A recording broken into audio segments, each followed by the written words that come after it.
In-text citations provide the reader with a brief version of the full citation at the point that you present an idea that comes from another source. It should provide the reader with enough information to locate that particular source within your works cited page. I'm going to go over the most common in-text citations. And just to remind you, it's always a good idea to check the MLA handbook if you have questions about your source. A typical MLA in-text citation has two components. The first piece is the first item that's listed in the corresponding full citation. This is usually the author or author's names. The second component is the page number or page range, where you found that information within the source. This number is put in parentheses. If you're using an electronic source like a web page, there is often no page number used. So, if the work has explicit paragraph numbers, you instead of the page number want to enter PAR period or PARS if there's multiple paragraphs that you're using, then use the paragraph number. If the paragraphs are not numbered, no number should be included in the in-text citation. Just use the first piece of the corresponding full citation, this is usually the author, and put that within the parentheses. We're going to go over paraphrasing, summarizing, and quotations. Let's start with paraphrasing.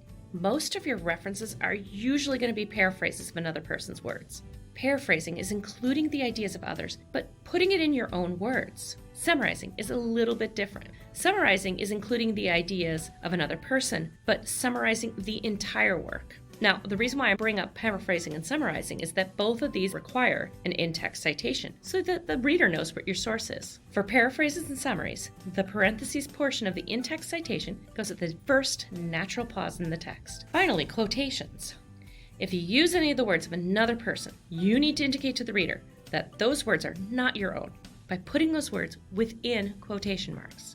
The parentheses portion of the in-text citation goes after the closing quotation mark and with a space between. Now that you know what you need to cite, how do you include those in-text citations within your paper? It's a good idea to include a signal phrase to indicate to your reader that you're going to include information that's taken from a different source. In the signal phrase, you usually use the first item that's listed in the corresponding full citation. This is usually the last name of the author. You're going to want to include enough information so the reader can differentiate which of your sources you are citing in your works cited page. This means you may have to include more than just the last name of the author. If you do not include a signal phrase, you can just put the author's last name and the page number in parentheses after the summary, paraphrase, or quotation. Why don't you give it a try? Here's a quote and the information you'll need to make an in-text citation. Drag and drop the elements to form your own in-text citation.